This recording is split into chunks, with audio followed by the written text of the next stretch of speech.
Bom, a COP28 já está em curso lá em Dubai, o presidente Lula já fez o seu discurso, outros chefes de Estado também. Enfim, é uma COP mais animada, digamos assim, do que a anterior, em função do que está acontecendo no planeta, né? Agora a gente viu mesmo uma nevasca no sul da Alemanha, que fez 40 centímetros de neve, né? Raro nesse início de dezembro, né? Ainda estão lá no hemisfério norte, ainda é outono, né? O inverno só começa mais lá para o dia 20, embora as estações não respeitem tanto esse calendário.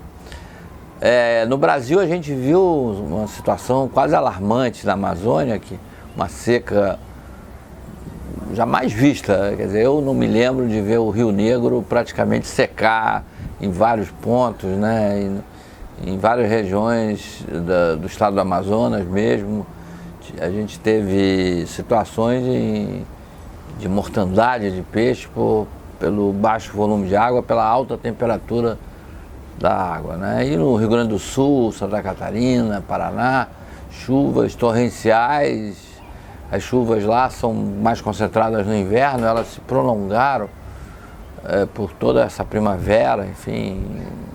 Pode ser uma ocorrência, um ano atípico, mas a sensação que todos nós temos é que as mudanças climáticas realmente estão num processo acelerado de ocorrência, né? Então, as medidas que o homem pode adotar, que os países podem adotar, a gente também tem que correr atrás, se é possível ainda reduzir esse impacto negativo sobre a natureza. Pois bem, o presidente foi lá, certamente o Brasil esse ano teve uma situação melhor do que do ano passado, porque os índices de desmatamento na Amazônia caíram muito, batendo na madeira para isso continuar. Estamos longe do ideal e do objetivo que é chegar a 2030 com desmatamento zero.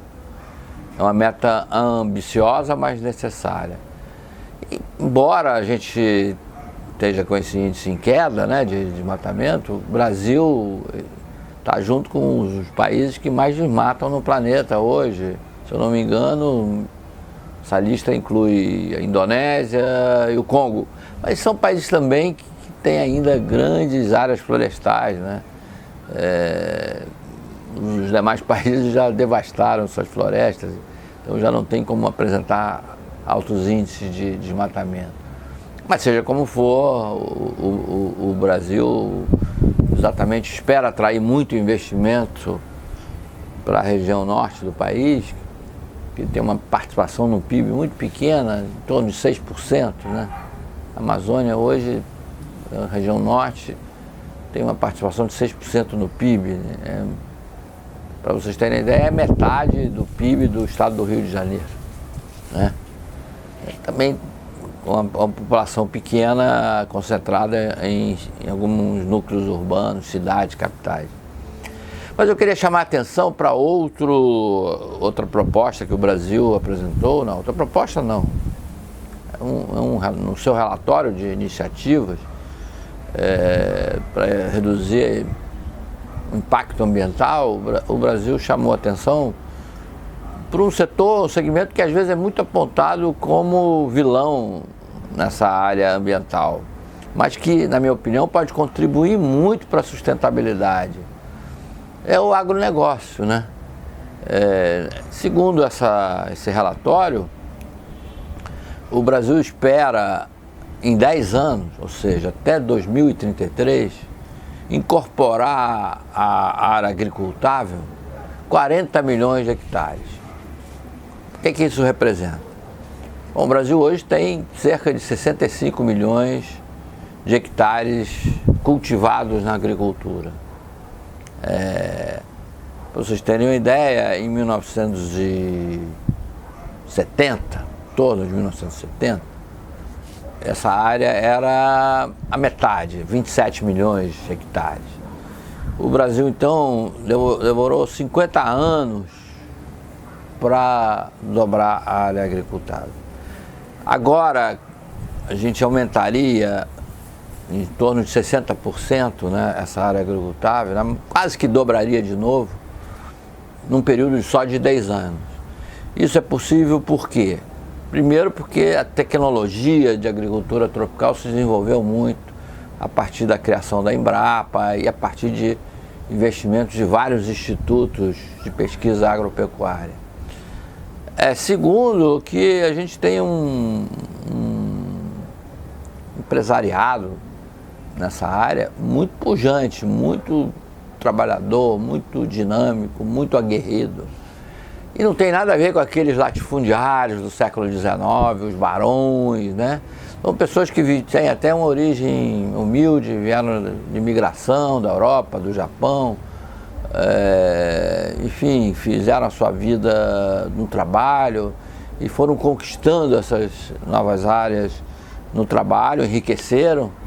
Então hoje pessoas muitos são muito ricos, mas pessoas até, digamos assim, simples, tem modo de se expressar simples, porque são pessoas que realmente vieram de baixo. Eu acho que o terceiro aspecto, que o Brasil, isso desde o Collor, né, desde o presidente Collor, acho que um dos méritos, talvez um dos poucos que ele tem, mas foi a liberação dos preços na agricultura. A gente tinha controle do preço do cafezinho, controle de preço do arroz, controle do preço do milho, controle. Isso inibia o investimento e com a liberação dos preços, não só os preços se ajustaram de uma forma muito progressiva ao mercado, como a gente permite hoje uma exportação sem ter que controle de volumes, porque quando o preço no mercado interno está melhor, eles param de exportar, quando está melhor lá fora, exportam, enfim, tem liberdade para isso. Então a conjunção disso tudo fez com que o agronegócio ganhasse essa pujança. Esses 40 milhões de hectares a que eu me referi, como é que o governo espera alcançar esse valor, esse volume, essa dimensão? Eu acho que é bem possível, porque atualmente a gente já incorpora a agricultura cerca de 1,5 milhão de hectares por iniciativa dos próprios produtores, né? Eles vão incorporando, transformando pastos. A pecuária também, ela está ganhando uma produtividade tamanha que no mesmo lugar o rebanho cresce sem precisar avançar em outras áreas e até cedendo certas áreas para projetos agroflorestais, por exemplo. Então, de 1,5 para 4 milhões de hectares por ano, quer dizer, a gente teria que triplicar, pouco mais de triplicar esse processo.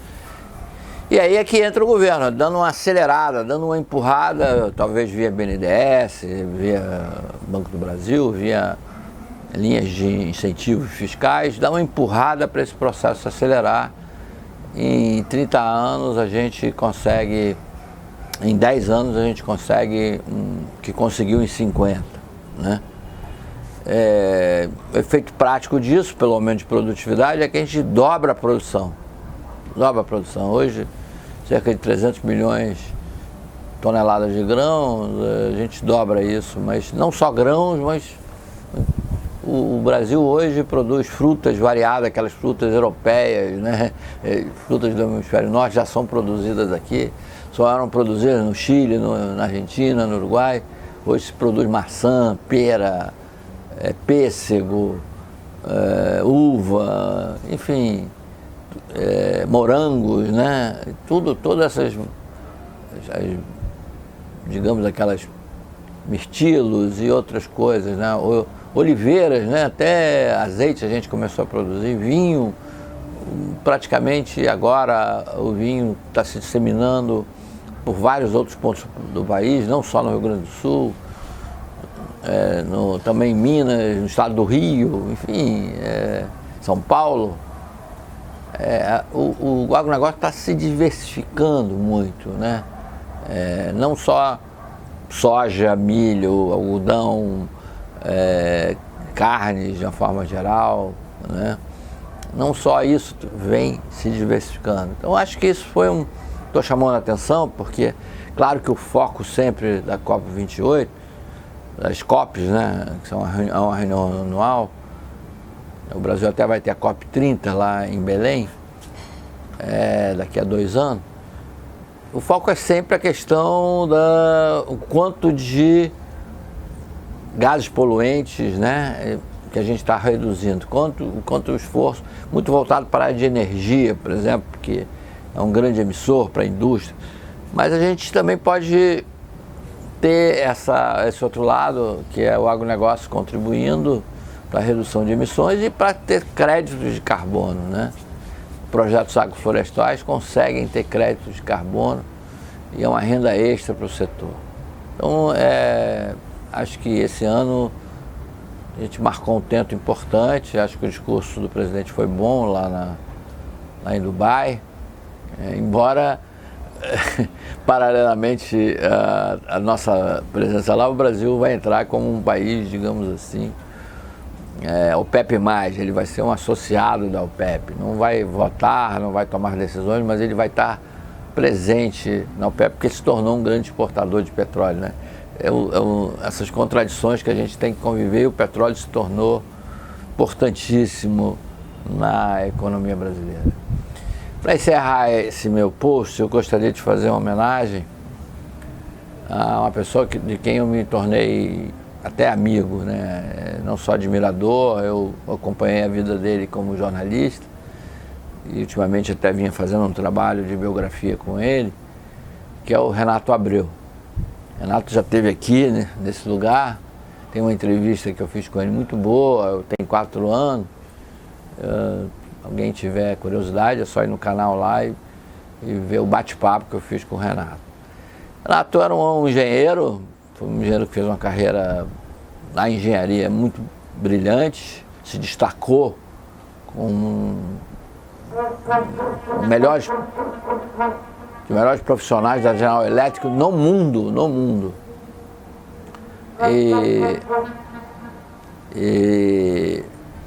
E depois saiu da GE com um grupo de colegas e fundou uma empresa de engenharia, chama MPE. E essa empresa se tornou uma das 500 maiores empresas do Brasil, né? Maiores 500. Só que o Renato, ele em determinado momento, se voltou também para o agronegócio. E foi um grande empreendedor, uma região do estado de Mato Grosso, por exemplo, ele foi um pioneiro lá. Hoje se produz muita soja, milho, algodão nessas terras, também tem. Renato criou camarão, a empresa dele cria camarão na Bahia. E mais recentemente ele deu um impulso enorme à economia sucro-alcooleira lá no norte fluminense, de onde ele é originário, ele é de São Fidélis. E esse setor que estava morto lá, praticamente morto, ele já foi o maior produtor de açúcar. O município que mais produziu açúcar no mundo foi Campos de Goytacazes. E foi a zero essa produção. E ele revitalizou isso. Infelizmente, uma doença que ainda não está totalmente diagnosticada, em 3 meses Renato se foi. Então eu queria fazer essa homenagem e farei outras, mas como eu falei do agronegócio, eu não podia esquecê-lo nesse momento. Renato, obrigado por tudo que eu aprendi com você.